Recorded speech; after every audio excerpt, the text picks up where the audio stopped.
भाई कहीं हमारे बीच कोई गद्दार तो नहीं?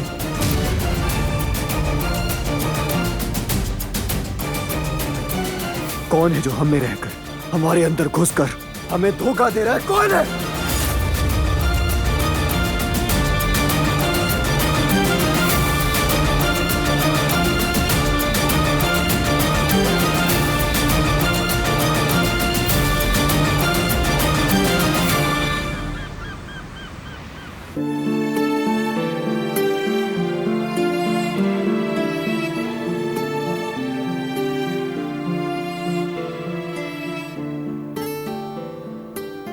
या अल्लाह,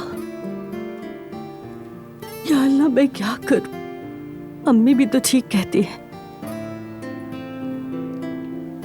लेकिन मैं यामुर को कैसे छोड़ सकती हूँ?